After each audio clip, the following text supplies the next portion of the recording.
ক্ষমতা গ্রহণের পর একের পর এক খেলা দেখাচ্ছে মার্কিন প্রেসিডেন্ট ডোনাল্ড ট্রাম্প। আসনে বসেই ট্রাম্পের বিভিন্ন আকস্মিক সিদ্ধান্ত বিশ্ববাসীকে হতবাক করে দিচ্ছে। দ্বিতীয় মেয়াদে ক্ষমতা গ্রহণের পর এক মাসেই কেন্দ্রীয় প্রশাসনে ব্যাপক পরিবর্তন আনার পাশাপাশি অসংখ্য পদক্ষেপও নিয়েছেন ট্রাম্প। যুক্তরাষ্ট্রের প্রতিরক্ষা সদর দপ্তর পেন্টাগনে কয়েক সপ্তাহ ধরে চলছে অস্থিরতা।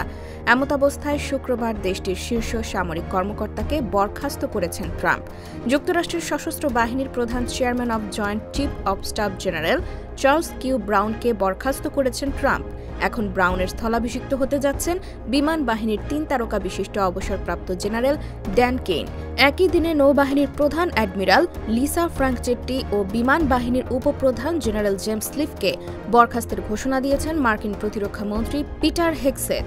একই সাথে মার্কিন প্রতিরক্ষা সদর দপ্তরে পেন্টাগন ৫,৪০০ কর্মী ছাঁটাইয়ের ঘোষণা দিয়েছে। জানা যায়, প্রেসিডেন্ট ডোনাল্ড ট্রাম্পের নির্দেশনায় এসব কর্মীকে চাকরিচ্যুত করা হবে। এই তথ্য জানিয়েছে বার্তা সংস্থা রয়টার্স।